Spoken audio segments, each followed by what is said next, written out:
Okay, we're going to introduce the concept of impedance now. And impedance, quite frankly, is simply resistance when you're using Laplace transforms. That's all it amounts to. So we're going to have a couple simple examples to point this out. So here I have a very simple circuit. I have a voltage source, ideal voltage source, so it takes the current that's there for that's currently at 0 volts and drives it up to some positive number. And then it goes to an inductor L and then a capacitor C and a resistance R, and now it's back to 0 volts again.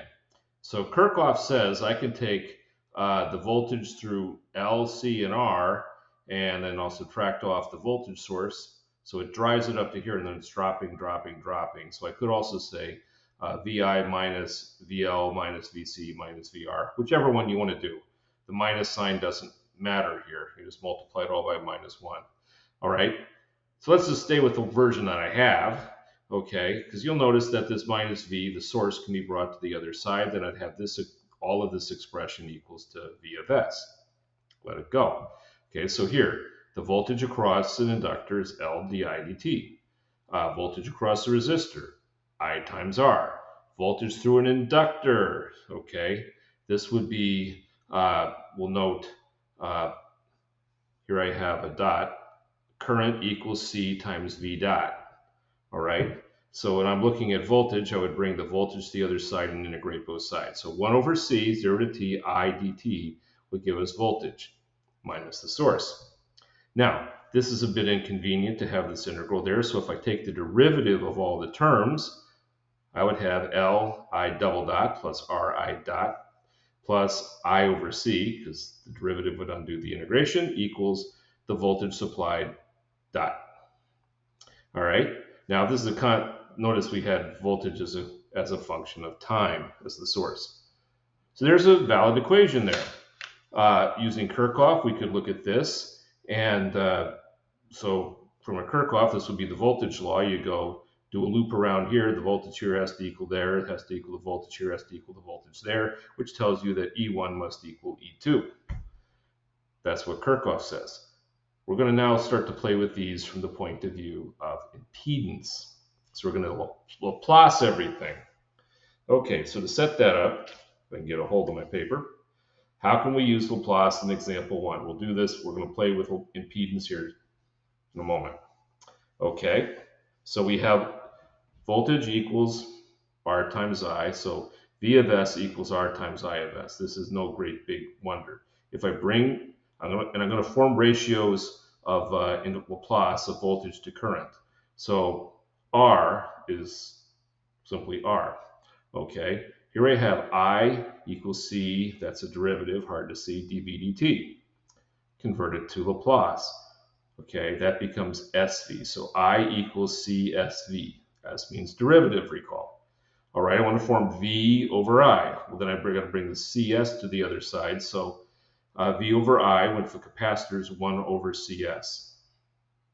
Okay, so in the world of Laplace, this is the impedance of a resistor. Looks the same. This is the impedance of a capacitor. Guess what? This is the impedance of an inductor. So we have V equals L di dt. Take it to Laplace. Voltage, that's a function of S, equals Ls I of S. Bring the I to the other side. The impedance of an inductor is Ls. When you work in terms of impedance, it's no different than resistance. It just has some S's mixed in. So impedances add like resistors in series or resistors in parallel. These are just, we can just treat these as resistors where the resistance is 1 over CS or the resistance is equal to Ls, and just go from there.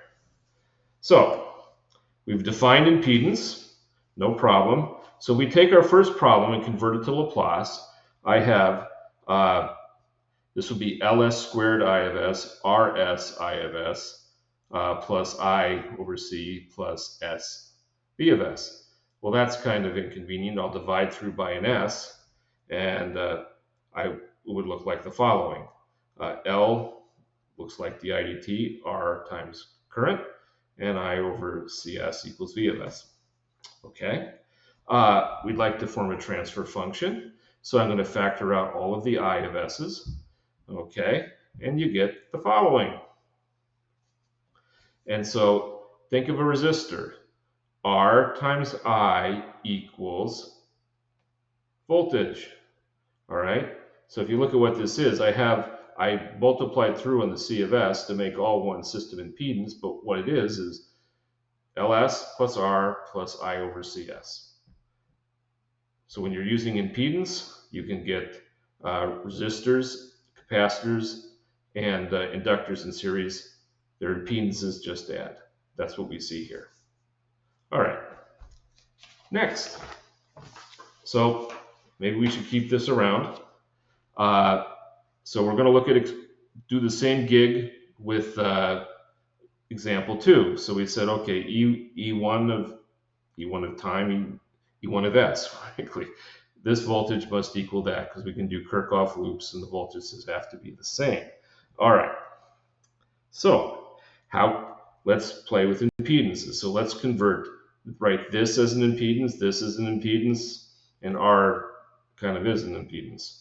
All right, so that's what I have here. So for this problem, V of S equals 1 over CS I of S, LS I of S, and R.